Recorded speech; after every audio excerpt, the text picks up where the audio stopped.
জামাতের চেয়ে মিথ্যা বলার লোক গোটা দুনিয়ার মধ্যে দ্বিতীয় আছে বলে আমার মনে হয় না।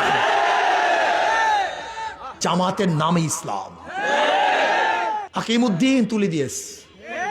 আমি আশ্চর্য হয়ে যাই যে জামাত বলছে সৎ লোকের শাসন চাই, আল্লাহর আইন চাই।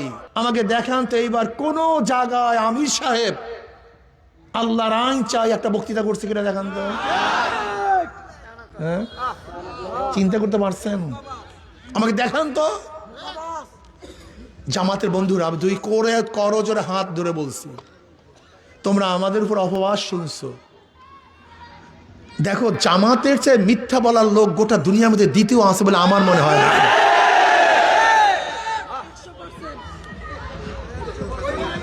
বলতে পার কেন? আচ্ছা বলো তো, যখন আমরা জোটে ছিলাম,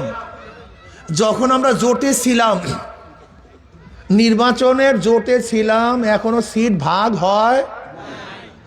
যখনই নমিনেশন পেপার সাবমিট করছে প্রত্যেক জায়গায় প্রত্যেক প্রার্থী বলছে আমরা পাইছি এখানে, প্রত্যেক জায়গায়, অথচ ভাগই হয়নি, তাহলে আমরা পাইছি। ঢাকা কাঁচা মিথ্যা বলার লোক গোটা দুনিয়াতে আছে বলে আমার জানা নেই। এই দেখবে এখন কি বলছে, 400 কোটি টাকা চরমনে হুজুররা বিএনপি থেকে পাইয়া তারপরে এই করছে। তার মানে আমরা যখন 400 কোটি টাকা লেনদেন করছি তাদের একজন লোক ছিল, কি কথা কয় না, বা চেকটা সে দেখছে। আপনি তাদেরকে বলেন ভাই যে লেনদেন করছে ছবিটা দেখান, যেহেতু আপনি ছিলেন, অথবা যে চেকে লেনদেন রয়েছে চেকের নাম্বারটা দেন।